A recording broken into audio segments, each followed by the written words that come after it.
खबरों में आज में आपका स्वागत है। आपके साथ मैं हूं रीना गौरव। खबरों में आज में हम जानने की कोशिश करेंगे हरियाणा, हिमाचल और साथ साथ पंजाब की अहम खबरों पर। क्या कुछ खबरें यहां पर खास हैं, ये जानने की कोशिश करेंगे। आपको बता देते हैं कि पंजाब में क्या कुछ अहम रहेगा, वो जानने के लिए पंजाब से हमारे साथ मौजूद रहेंगे हमारे संवाददाता राजन गोसाई। साथ ही हरियाणा में क्या कुछ खास रहेगा, ये जानने के लिए हमारे साथ मौजूद हैं हमारे संवाददाता जगतार भुल्लर। और साथ ही हिमाचल की खबरों को जानने के लिए शिमला से हमारे साथ मौजूद हैं हमारे संवाददाता मोहित प्रेम शर्मा। और सबसे पहले चलते हैं राजन गुसाई के पास। राजन, आपसे जानना चाहेंगे पंजाब की आज की वो कौन कौन सी अहम खबरें हैं जिन पर दिन भर डेवलपमेंट देखने को मिलेगा। जी रीना, आज अगर पंजाब की बात की जाए तो पंजाब की सबसे बड़ी खबर यही है कि सुखबीर बादल और केंद्रीय मंत्री हरसिमरत कौर बादल ने भाजपा और अकाली के जो वरिष्ठ नेता हैं और एमपी हैं उनकी आज दिल्ली में एक बैठक की जानी है। हरसिमरत कौर बादल के निवास पर 1 बजे ये बैठक होगी। लंच पर बुलाया गया सबको और माना जा रहा है कि भाजपा और अकाली गठजोड़ में जो कहा जा रहा है कि भाजपा अधिक सीटें मांग रही है, उस इन सीटों का जो बात चल रही है उस पर चर्चा हो सकती है इस बैठक में। इसके अलावा अगर बात की जाए तो मुख्यमंत्री प्रकाश सिंह बादल जो अपनी बीमारी के बाद कल अपने विधानसभा क्षेत्र लंबी में संगत दर्शन किया था, आज भी वो वहीं पर मौजूद रहेंगे और संगत से मिलेंगे।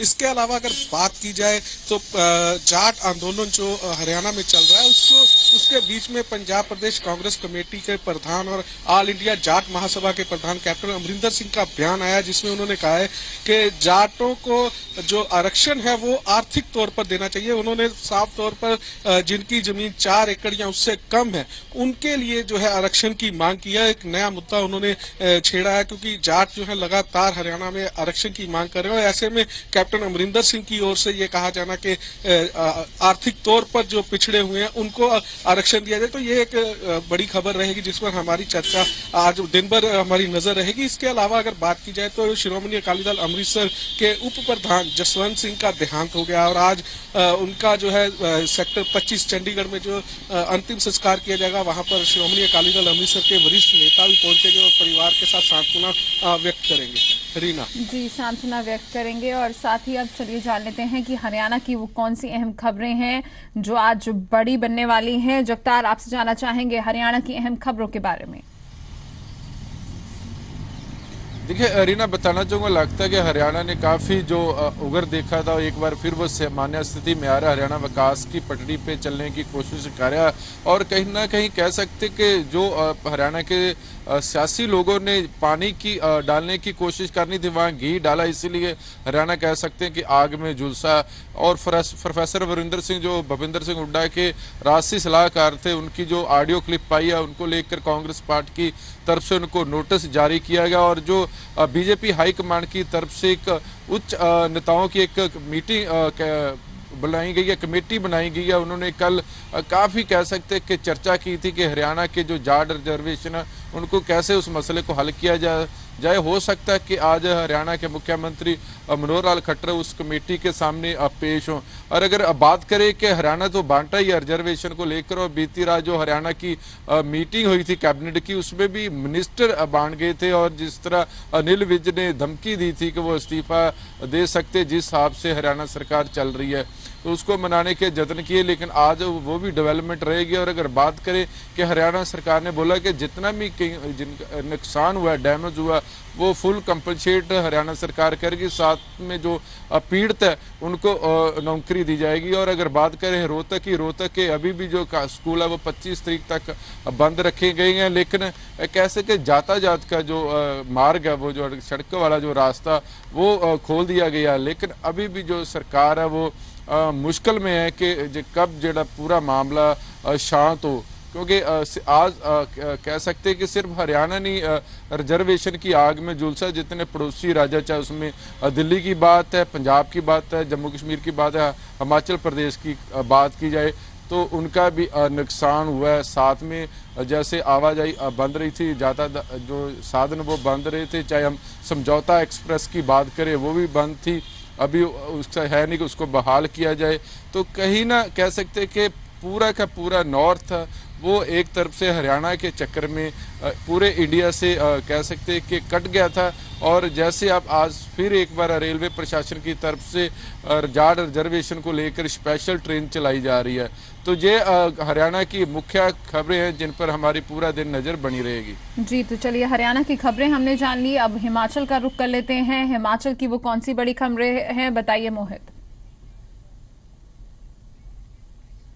बिल्कुल रीना, हिमाचल की खबरों की बात कर ली जाए तो सबसे बड़ी खबर वो यही है कि रेल बजट में क्या इस बार हिमाचल को जो उसका अधिकार है वो मिल पाएगा या नहीं मिल पाएगा। इस बाबत अब जो 4 सांसद हैं, चारों सांसद बीजेपी के हैं यहाँ से, हिमाचल प्रदेश से, तो उन्होंने एक पत्र लिखा है अब केंद्रीय रेल मंत्री को कि हिमाचल प्रदेश में रेल विस्तार बहुत जरूरी है, आर्थिक दृष्टि से भी बहुत जरूरी है और सुरक्षा की दृष्टि से भी बहुत जरूरी है, क्योंकि जो तिब्बत सीमा हिमाचल के साथ लगती है वहां पर चीन ने जो विस्तार किया है, उन्होंने एयरबेस भी बना लिया और यहाँ पर यानी हमारे पास अभी भी सड़क सुविधा वो भी प्रॉपर नहीं है। तो ऐसे में वहां तक रेल लाइन ले जाने का जो मुद्दा है वो काफी सालों से चलता आ रहा है और इस बार इस मुद्दे को खास तौर पर पुरजोर तरीके से चारों जो सांसद हैं उन्होंने उठाया है और अब रेल बजट में हिमाचल के लिए क्या मिलता है उस पर सबकी नजर रहेगी। इस खबर पर भी हमारी नजर रहेगी।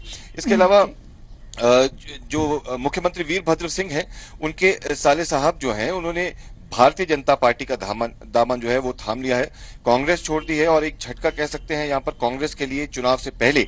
और बीजेपी जो है उसने ऐलान किया है कि जो भी रुष्ट नेता है या फिर जो बागी नेता है या फिर जो असंतुष्ट नेता है कांग्रेस पार्टी के, वो बीजेपी में आए, उनका स्वागत करती है पार्टी। तो ये जो सियासी खींचतान है ये अब शुरू हो चुकी है हिमाचल प्रदेश में भी और इस खबर पर भी हमारी नजर बनी रहेगी कि किस तरह से कांग्रेस पार्टी इस पर अब और रिएक्ट करती है और बीजेपी किस तरह से इस खबर पर जो है वो रिएक्ट करती है। पीलिया की बात कर ले जी ना, तो यहाँ पर पीलिया जिस तरह से अब महामारी का रूप धारण कर लिया है और इसलिए आज हाई पावर कमेटी जो है उसकी आज बैठक होनी है सचिवालय में। और ऐसे में इस बैठक के मायने जो है वो क्या निकाले जा सकते हैं, जबकि इस तरह की कई बैठकें जो है वो पहले भी हुई हैं और सरकार ये दावा भी करती आई है कि पीलिया रुक गया है, यानी पीलिया को पर रोकथाम हो चुकी है। बावजूद इसके पीलिया की चपेट में अभी भी लोग आ रहे हैं और इस बीमारी से मौतें भी हो रही हैं। शिमला में ही अकेले 7 मौतें अब तक पीलिया से हो चुकी हैं। तो एक तरफ सरकार के दावे हैं, सरकार की कोशिश है, लेकिन जो दावे हैं वो भी झूठे साबित हो रहे हैं और जो कोशिश है वो भी पूरी तरह से सफल नहीं हो पा रही है और लोगों में आक्रोश है। आक्रोश जो है अभी हाल ही में जो दो अधिवक्ताओं की मौत हुई थी, तो एक मार्च पास्ट आज शिमला में अधिवक्ता यानी वकील निकालेंगे और ये मार्च पास्ट डीसी ऑफिस से शुरू होकर सचिवालय होते हुए राजभवन पहुंचेगा, जहां पर राज्यपाल को आज ज्ञापन सौंपा जाए कि कोई कदम नहीं उठाया जा रहा है पीलिया को लेकर के और ऐसे में अब ये बीमारी जो है वो आक्रामक रूप जो है वो धारण कर चुकी है। इसके अलावा पीलिया से ही के बाद जो है वो जिस तरह से जो पानी की सप्लाई पर खासा असर पड़ा है, अश्विनी खड्ड से पानी की सप्लाई रोक दी गई थी और अब 2 दिन छोड़ करके पानी दिया जा रहा है, यानी राशनिंग जो है वो अब तरीके जो है वो ज्यादा शुरू हो चुकी है। पहले 1 दिन पानी छोड़कर दिया जा रहा था शिमला की जनता को, अब नगर निगम 2 दिन पानी छोड़कर पानी जो है वो दे रहा है। तो पानी की किल्लत, अगर एक तरफ स्थानीय लोग जो है वो परेशान है, निश्चित रूप से यहाँ पर पानी जो है मूलभूत एक हमारी मांग रहती है। दूसरी तरफ जो विश्व विख्यात पर्यटन नगरी शिमला है, वहां पर अगर इस तरह की स्थिति बन जाए तो आप खुद ही अंदाजा लगा सकते हैं कि टूरिज्म पर इसका कितना बुरा इफेक्ट पड़ सकता है। तो ये तमाम खबरें हैं जिन पर दिन भर हमारी नजर बनी रहेगी। रीना जी, बहुत बहुत शुक्रिया मोहित आपका, जगतार आपका और साथ ही राजन आपका इन तमाम जानकारी के लिए। तो आज साथ ही जो जानकारी हमारे संवाददाता ने दी है, इन पर लगातार जी पंजाब, हरियाणा, हिमाचल आपको अपडेट भी देता रहेगा। साथ ही आपको ये भी बता दें कि आज से संसद का बजट सत्र शुरू हो रहा है। सत्र से पहले सरकार ने एक सर्वदलीय बैठक बुलाई है जिसमें जीएसटी और रियल एस्टेट बिल पर सरकार ने विपक्ष का साथ मांगा है, लेकिन जेएनयू और रोहित वेमुला जैसे मुद्दों पर कांग्रेस और लेफ्ट के तेवर तीखे रहे। सरकार ने कहा कि वो जेएनयू, रोहित वेमुला और जाट आरक्षण पर चर्चा को तैयार है।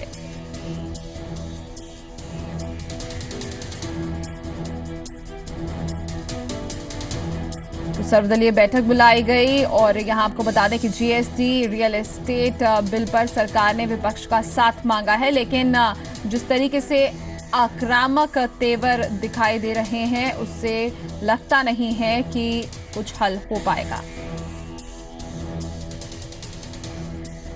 दिल्ली से हमारे साथ मौजूद हैं हमारे संवाददाता रविंदर सिंह। रविंदर, बस 11 बजे आज जिस तरीके से अब बजट सत्र आज से शुरू हो रहा है, तमाम उम्मीदें लगाई गई हैं, लेकिन जिस तरीके से पिछले कुछ महीनों में देश में जो स्थिति पैदा हुई है उसका असर जरूर संसद में भी देखने को मिलेगा।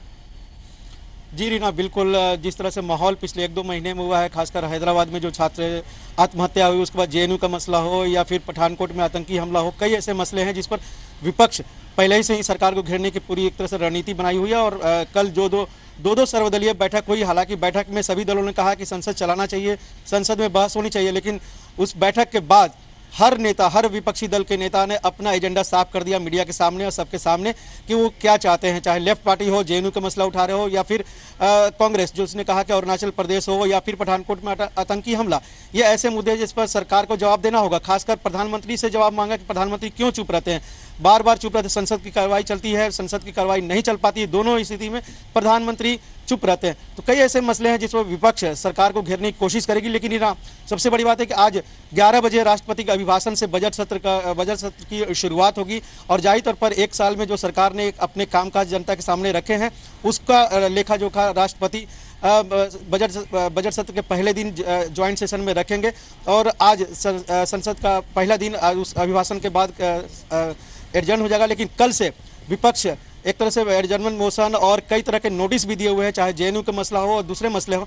और उस दूसरी तरफ देखा जाए तो बीजेपी के भी सांसदों ने इशरत जहां मसले पर और जेएनयू मसले पर नोटिस दिए हुए। तो कहीं ना कहीं सरकार और विपक्ष दोनों अपनी अपनी तैयारी किए हुए हैं, अपनी अपनी भूमिका पहले से निर्वाहित किए हुए हैं कि इस सदन में क्या करना है उन्हें। जी, यहाँ पर रविंदर आपसे ये भी जरूर जानना चाहेंगे कि कई अहम बिल हैं, साथ ही अगर सदन के इस बार के बजट सत्र की बात की जाए तो बजट सत्र है, रेल बजट, आम बजट पेश होना है। इससे पहले 2 सत्र जिस तरीके से वॉश आउट हुए हैं, ऐसे में काफी उम्मीदें, देश की निगाहें इस सत्र पर जरूर हैं। देखिए, ये जाहिर तौर पर है कि बजट सत्र में काम होना चाहिए। सभी दल कहते हैं, सरकार भी करे कि हम हर मुद्दे पर चर्चा करने के लिए तैयार हैं और विपक्ष कह रहा है कि हर मुद्दे हम उठाएंगे। लेकिन जाहिर तौर पर जो देश की उम्मीदें हैं बजट सत्र से, वो शायद ही पूरा हो, क्योंकि हालांकि बजट सत्र हो या रेल बजट, इसे पास करवाना संवैधानिक बाध्यता है विपक्षी दलों का भी। ये बजट सत्र में ये दोनों मुद्दे तो पास हो जाएंगे, दोनों रेल बजट और आम बजट। लेकिन अन्य जो मुद्दे हैं उसको लेकर कहीं ना कहीं हंगामा होगा, सदन कार्रवाई बाधित होगी। और जिस तरह से पिछला सत्र बर्बाद हुआ है उसकी झांकी आपको पहले दिन से ही देखने को मिलेगी, खासकर कल से ही देखने को मिलेगी। अगर आज बीएससी में ये तय हो जाता है कि जेएनयू मसले पर कल ही चर्चा होगी राज्यसभा और लोकसभा में।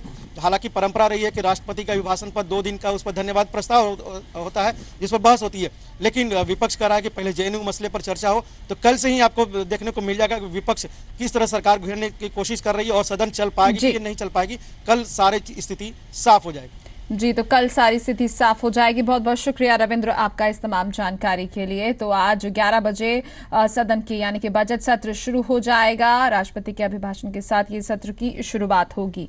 चलिए बढ़ते हैं आगे। पंजाब में भी सियासी पारा दिन ब दिन गर्म होता जा रहा है। आम आदमी पार्टी के सांसद भगवंत मान की ओर से सुखबीर बादल के खिलाफ विधानसभा चुनाव लड़ने की इच्छा जो जताई गई है, उस पर अकाली दल के सीनियर मेंबर और राज्यसभा सदस्य सुखदेव सिंह ढींसा ने कहा कि अगर भगवंत मान चुनाव लड़ना चाहते हैं तो वो मैदान में आ जाएं। मैं तो इच्छा प्रकट की है क्योंकि जो बड़े लीडर ने वो अपने आप को सेफ समझ लेंगे ने।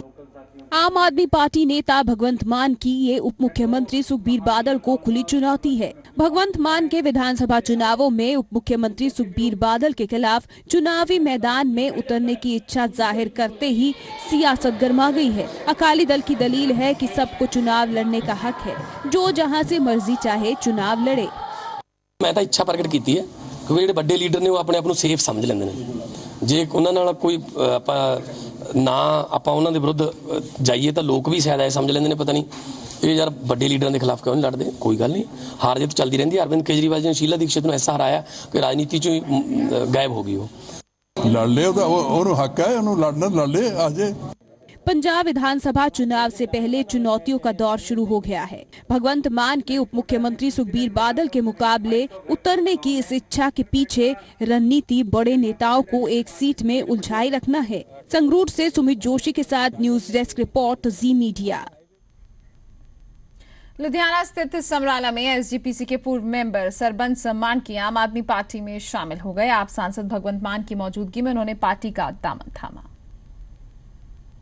शिरोमणि अकाली दल से एक और नेता एएपी में शामिल हो गए हैं। लुधियाना के समराला से एसजीपीसी के पूर्व सदस्य और अकाली नेता सरबंस सिंह माणिकी ने एएपी का दामन थामा है। उन्होंने अकाली दल पर धर्म का राजनीति के लिए इस्तेमाल करने का आरोप लगाया।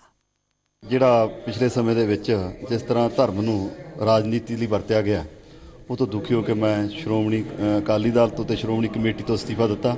ਜਿਸ ਤਰ੍ਹਾਂ ਭ੍ਰਿਸ਼ਟਾਚਾਰ ਉਹਨੂੰ ਰੋਕਣ ਵਾਸਤੇ मैं आप शामिल होने का फैसला किया। इस मौके पर मौजूद भगवंत मान ने कहा कि साफ छवि वालों का आम आदमी पार्टी में स्वागत है। ਉਹਨਾਂ ਦੀ ਲਿਆਕਤ ਦਾ ਪੂਰਾ ਭਰਪੂਰ ਫਾਇਦਾ ਲਵਾਂਗੇ ਤੇ ਮੈਨੂੰ ਉਮੀਦ ਹੈ ਕਿ ਸਰਬੰਸ ਸਿੰਘ ਮਾਨਕੀ ਹੋਰਾਂ ਦੇ ਆਉਣ ਨਾਲ ਸਾਨੂੰ ਬਹੁਤ ਫਾਇਦਾ ਹੋਊਗਾ ਤੇ ਕੱਲ ਗੁਰਪ੍ਰੀਤ ਸਿੰਘ ਪੱਟੀ ਆਏ ਨੇ ਔਰ ਐਨਆਰਆਈਜ਼ ਬਹੁਤ ਅਪਰੋਚ ਕਰ ਰਹੇ ਨੇ, ਸੋ ਅਸੀਂ ਚੰਗੇ ਲੋਕਾਂ ਦਾ ਸਵਾਗਤ ਕਰਾਂਗੇ। बहरहाल पंजाब में दल बदल का दौर जारी है, जो चुनाव के नजदीक आने के साथ बढ़ता ही जा रहा है। लुधियाना से नवीन शर्मा, जी मीडिया। खट्टर मंत्रिमंडल की बैठक हुई जिसमें प्रदेश की मौजूदा स्थिति और जाट आंदोलन के दौरान हुए नुकसान को लेकर चर्चा हुई। साथ ही सरकार ने जाट आंदोलन के दौरान मारे गए निर्दोषों के परिजनों को 10 लाख रुपए की सहायता राशि देने का ऐलान किया। साथ ही सरकारी नौकरी भी देने का ऐलान हुआ है।